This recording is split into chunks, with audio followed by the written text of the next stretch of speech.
जी। आध्यात्मिक दृष्टिकोण से देवमाली का बहुत बहुत इम्पोर्टेंस है। हाँ। यहाँ पे भगवान देवनारायण का मंदिर है, एक पहाड़ी पे मंदिर है वो, और लाखों की संख्या में श्रद्धालु इस गांव में आते हैं। वैसे गुर्जर समाज के आराध्य देव हैं, लेकिन पूरे क्षेत्र के लोग वहाँ पे आते हैं। जी जी। और साल में 2 मेले वहाँ पे भरते हैं बड़े, जिनमें भी लाखों की संख्या में लोग वहाँ पे आते हैं। ऐसी मान्यता है कि भगवान श्री देवनारायण ने यहाँ पे तपस्या की, क्योंकि ये एरिया है भीलवाड़ा अजमेर जो उनकी कर्म स्थली रहा है, उनकी कार्यस्थली रहा है। भगवान देवनारायण आयुर्वेद के ज्ञाता थे, जैसा कि अपन राजस्थान के इतिहास में पढ़ते हैं जी। तो यहाँ पे रह के उन्होंने आयुर्वेद से संबंधित शोध कार्य, अपनी तपस्या और वो सारी चीजें की।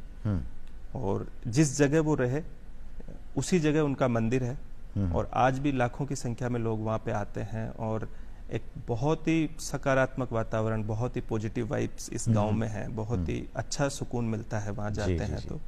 तो जितने भी ऑफिसर्स ऑफिशियल विजिट के लिए आते हैं, तो मेरी पोस्टिंग के दौरान भी कई सारे उच्चाधिकारी भी आए, कई सारे सरकार के और जो लोग हैं माननीय मंत्रीगण भी आए।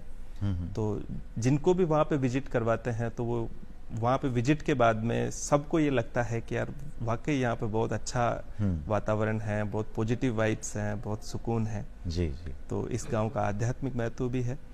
ये एक तरीके से अपन संपूर्ण गांव इसको मान सकते हैं। यहाँ पे अध्यात्म भी है, यहाँ पे प्रकृति भी है, यहाँ पे संस्कृति भी है, यहाँ पे सभ्यता भी है। जी। एक और खास बात यहाँ की है जी, इस गांव में जितनी भी जमीन है, हाँ जी, लगभग 3600 बीघा के आसपास जमीन है पूरे अच्छा। गांव में, और पूरी जमीन भगवान श्री देवनारायण के नाम है।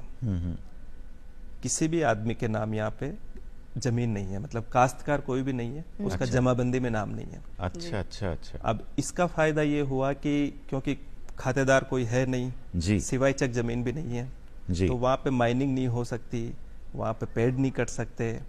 तो जो प्राकृतिक धरोहर है, प्राकृतिक संसाधन है, रिसोर्सेज हैं, वो सारे संरक्षित हैं, यथा स्थिति में मौजूद हैं। वाह वाह वाह। और वो क्योंकि चीजें इस तरीके से हैं कि तो ये इस बात की भी गारंटी है कि ये चीजें सालों तक इसी स्थिति में रहेंगी, ऐसे ही रहेंगी। जी जी। आपने जो ये जिस तरह से गांव को जब आप वहां गए, आपने बताया कि गांव का आपने देखा कि इसमें क्या विकास हो सकता है, किस तरह से हो सकता है, आपने डॉक्यूमेंट्री का निर्माण किया।